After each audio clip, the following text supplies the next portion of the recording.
Argentina, Bolivia, Brasil, Ecuador, Honduras, Perú y Chile fueron los países que dijeron presente en el Danza América 2013.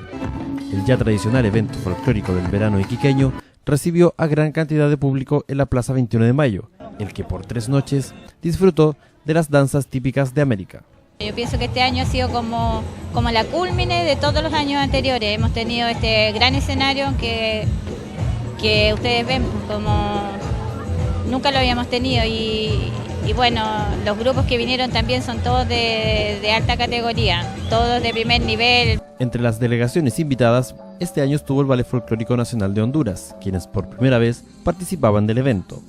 A pesar de las dificultades para llegar hasta Iquique, sus integrantes se mostraron felices de ser parte de Danza América. Mostramos un mosaico en la cual interpretaban diferentes danzas de regiones.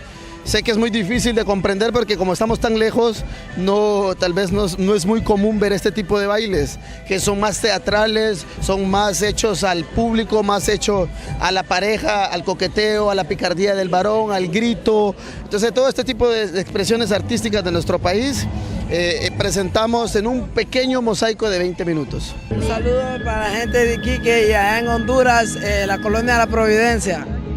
Un saludo para toda la gente de Iquique que nos está viendo. Es un gusto estar aquí en Chile, un hermoso país y que esperamos volver otra vez. Ya en su 13ª versión, Danza América se ha consolidado más que como un evento cultural, como una instancia de integración real entre los pueblos del continente. Que nos ayuda a conocer mucho de otros países. A veces nos dejamos guiar solamente por límites y no es eso lo que nos une, ¿no? O lo que nos hace estar cerca del uno o del otro, sino es esa cultura que vivimos cada uno y que en muchas de las ocasiones tiene cierta similitud de un país con otro país. El grupo folclórico Esmeralda, organizador del evento, ya piensa en Danza América 2014, para lo cual ya está seleccionando agrupaciones y espera volver a contar con el apoyo del público y de las autoridades.